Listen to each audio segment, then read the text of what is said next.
Olha, tem um capítulo em Gênesis que, vamos ser sinceros, né? Quase todo mundo pula. É aquela lista enorme de nomes que parece que tá ali só para quebrar o ritmo da história.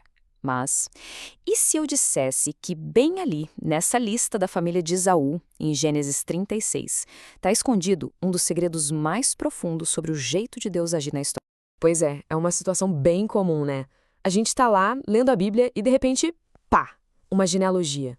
Uma lista que não acaba mais de fulano gerou cicrano. A vontade de só virar a página e ir para uma parte com mais, sei lá, mais ação é gigante. É quase impossível resistir. E olha, Gênesis 36 é o campeão de ser pulado. É o capítulo que conta a história da família de Esaú, o irmão de Jacó. E assim, de primeira, parece só um anexo, um detalhe histórico. Mas a verdade é que tem muita, mas muita coisa acontecendo ali por baixo dos panos. E se essa lista, que parece tão chata, guardasse uma lição poderosíssima sobre escolhas, sobre consequências e sobre como Deus está no controle de tudo? Pois é, quando a gente pula esse capítulo, a gente acaba perdendo uma peça fundamental desse quebra-cabeça gigante que é a Bíblia. Então, bora descobrir o porquê? Ok, para a gente entender esse segredo, primeiro a gente precisa dar uma olhada nessa família. O capítulo 36 é todinho sobre os descendentes de Esaú. Lembra dele? Aquele irmão que, no momento de fome, de fraqueza, trocou todo o seu direito de primogenitura, toda a sua herança, por um prato de lentilhas. Pois é, a história dele continua. O texto já começa sem rodeios. Esta é a história da família de Esaú, que é Edom. Simples assim. Esse versículo já marca o registro de uma linhagem que se separou daquela linhagem principal, a da promessa, que era de Jacó. E essa separação, olha, não foi só uma briga de família, não. Foi uma separação teológica, que acabou definindo o destino de nações inteiras. E é bem aqui que a estrada se divide em duas. A gente começa a ver de forma muito clara como as escolhas de uma única pessoa podem ecoar por gerações e mais gerações, moldando o futuro de povos inteiros. E o caminho que Esaú escolheu, nossa, foi bem diferente do caminho do irmão dele.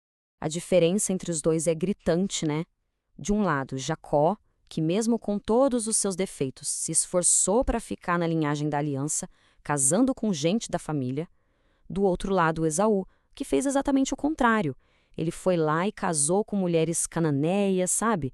Buscando alianças políticas, poder aqui na terra.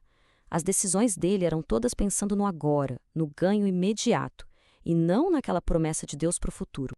E aí vem a mudança dele para Seir. O texto explica que ele saiu da terra prometida porque o lugar já não comportava a riqueza dos dois irmãos, dele e de Jacó. É uma história que lembra um pouco a de Ló se separando de Abraão, buscando o que parecia melhor, mais próspero. Ou seja, Esaú escolheu ser autossuficiente em vez de esperar na herança de Deus. Ele literalmente abriu mão do território da promessa. E a partir dessa decisão, uma coisa impressionante acontece. A família de Esaú não só sobrevive, ela prospera, e muito. Se transforma numa nação superpoderosa, a nação de Edom. Isso muito, mas muito antes de Israel sonhar em ter um rei. Parece que aquele caminho do eu me viro sozinho estava dando resultado. E bem rápido. E olha só como eles se organizaram. Os descendentes de Esaú formaram 12 clãs, 12 líderes tribais. Só familiar? 12.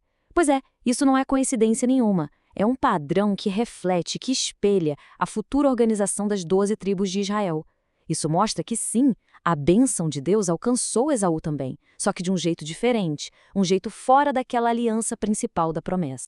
E aí, no meio dessa lista, surge um nome que vai ecoar por toda a história de Israel: Amaleque. Ele vem da linhagem de Esaú, e os descendentes dele, os amalequitas, vão se tornar o símbolo da inimizade contra o povo de Deus. Eles atacam Israel no deserto, eles se tornam inimigos históricos, e a semente desse conflito todo está plantada bem aqui, em Gênesis 36. E agora a gente chega num ponto que uau, é o ponto-chave. O texto diz, com todas as letras: estes foram os reis que reinaram em Edom antes de haver rei entre os israelitas. Pensa no peso dessa fase. É uma declaração impressionante. O mundo, que ali era representado por Edom, parecia estar muito, mas muito na frente do povo da promessa. Eles já tinham reis, organização, poder, um sucesso que todo mundo podia ver. Certo. Então fica a pergunta: Por que a Bíblia gastaria tanto tempo detalhando o sucesso de uma linhagem que saiu da linha da promessa? A resposta é incrível, porque ao fazer exatamente isso, ela mostra pra gente o plano maior de Deus, aquilo que estava acontecendo o tempo todo por trás das cortinas da história. Vamos voltar um pouco. Lembra daquela profecia que a mãe deles, a Rebeca, recebeu? Que dela sairiam duas nações e que o mais velho, Esaú, serviria ao mais novo, Jacó. Então, o crescimento de Edom como essa nação poderosa é, na verdade, cumprimento da primeira parte da profecia. Deus estava no controle o tempo todo, tecendo o plano dele mesmo através das escolhas de Esaú. Olha só como as peças se encaixam perfeitamente. Primeiro, Esaú escolhe o caminho dele, o caminho da autossuficiência. Segundo, os descendentes dele formam essa nação poderosa, Edom. Terceiro, isso cumpre a profecia de que duas nações viriam de Rebeca. E o que tudo isso mostra? Que Deus é soberano sobre a história de todos os povos e usa até as decisões de quem está fora da aliança para cumprir os seus planos. E é por isso que entender Gênesis 36 é tão importante. Ele é o pano de fundo para a gente entender séculos de conflitos que vêm depois. As guerras que a gente lê em Êxodo, em Samuel, até a história de Esté. O vilão Amã, ele era descendente do rei dos Amalequitas. A raiz de muitos inimigos de Israel está registrada bem aqui, nessa lista de nomes que parecia não ter importância nenhuma. Tá, mas e aí? O que tudo isso significa pra gente hoje? Como é que uma lista de nomes tão antiga pode ensinar alguma coisa relevante para a nossa vida? Bom, vamos ver as lições principais que dá para tirar daqui. A história de Esaú é um alerta bem forte, né? Mostra que a herança espiritual vale muito mais que qualquer riqueza material. Que as decisões baseadas só no ganho imediato, no ganho do mundo, podem afastar a gente da promessa. E nos ensina a confiar no tempo de Deus, mesmo quando parece que todo mundo ao redor está prosperando primeiro. E o mais importante, mostra que cada detalhezinho na Bíblia, cada nome, está ali por um motivo dentro do plano de Deus. Mas a história não acaba em briga e rivalidade, não. E aqui vem a reviravolta mais espetacular de todas. Lá no Novo Testamento, no livro de Atos, eles citam uma profecia antiga de Amós, que fala da restauração do remanescente de Edom.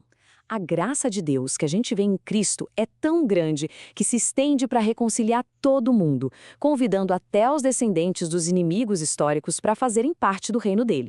E isso tudo deixa a gente com uma pergunta para pensar.